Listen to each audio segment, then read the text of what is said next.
नमस्ते। चलिए आज एक चूहे की कहानी सुनते हैं। एक ऐसी कहानी जो हमें सोचने पर मजबूर कर देगी कि कैसे जो चीज सबसे आरामदायक लगती है वही कभी-कभी एक बहुत बड़ा जाल बन सकती है। तो सवाल यही है कि क्या आराम मतलब जो कंफर्ट हम सब ढूंढते हैं वो सच में एक जाल हो सकता है? आइए इस कहानी के जरिए इसी सवाल का जवाब ढूंढने की कोशिश करते हैं। तो शुरू करते हैं पहला भाग, एक चूहे की कहानी। ये कहानी शुरू होती है एक किसान और एक मामूली से दिखने वाले कांच के जार से। जरा सोचिए, एक बड़ा सा कांच का जार है और वो ऊपर तक मतलब एकदम लबालब अनाज से भरा हुआ है। देखने में तो ये किसी जन्नत से कम नहीं लगता, है ना? और अब इस भरे हुए जार में किसान एक चूहे को डाल देता है। तो लीजिए, हमारी कहानी का जो हीरो है वो अब अपनी नई दुनिया में पहुंच चुका है। अरे वाह, उस चूहे के लिए तो ये किसी लॉटरी से कम नहीं था। उसे कहीं जाने की जरूरत नहीं, कोई मेहनत नहीं करनी, और खाना तो इतना था कि कभी खत्म ही ना हो। बस उसने फैसला किया कि अब तो यहीं खाना है और यहीं सोना है। एकदम सपनों की दुनिया जहाँ कोई टेंशन ही नहीं। और अब आता है कहानी का दूसरा भाग, आरामदायक जाल। क्योंकि जो चीज स्वर्ग जैसी लग रही थी वो बहुत जल्द एक भयानक जाल में बदलने वाली थी। देखते हैं कैसे। तो भाई दिन बीतते गए, चूहे की तो मानो दुनिया ही बदल गई थी।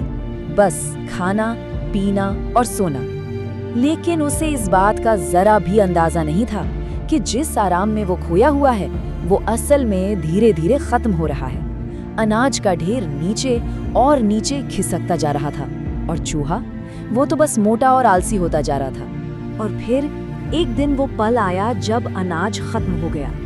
चूहे ने ऊपर देखा और उसे एहसास हुआ कि जार का किनारा अब उसकी पहुंच से बहुत बहुत दूर है।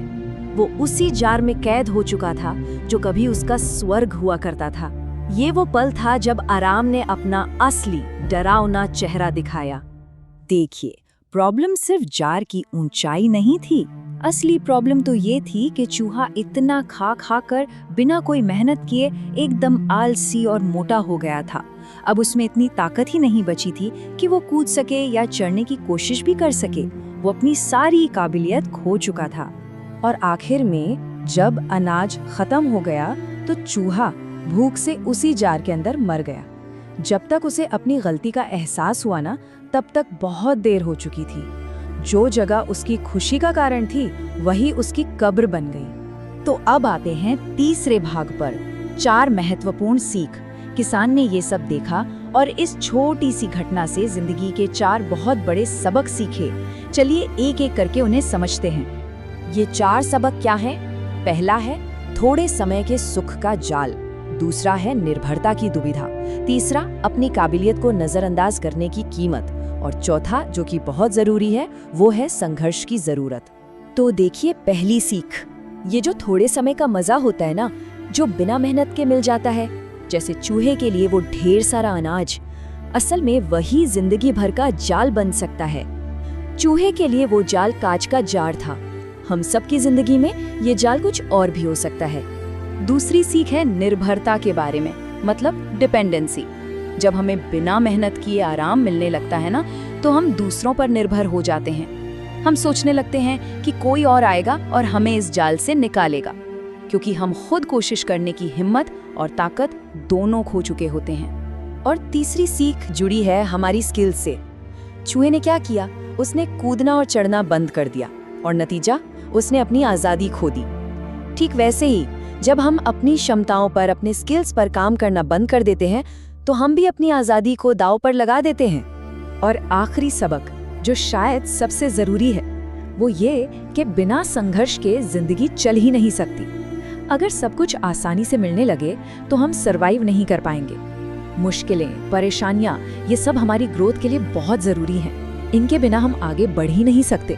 तो अब आते हैं कहानी के आखिरी हिस्से पर, आगे बढ़ने का मतलब। इस कहानी का आखिर मतलब क्या है? क्योंकि ये सिर्फ एक चूहे की कहानी नहीं है, कहीं ना कहीं ये हम सबकी कहानी है। तो हम आपको इसी सवाल के साथ छोड़े जाते हैं। किसी की जिंदगी में वो अनाज का जार क्या हो सकता है? वो कौन सी आरामदायक चीज या आदत है जो शायद उसे आगे बढ़ने से रोक रही है? इस बारे में सोचना वाकई बहुत ज़रूरी है।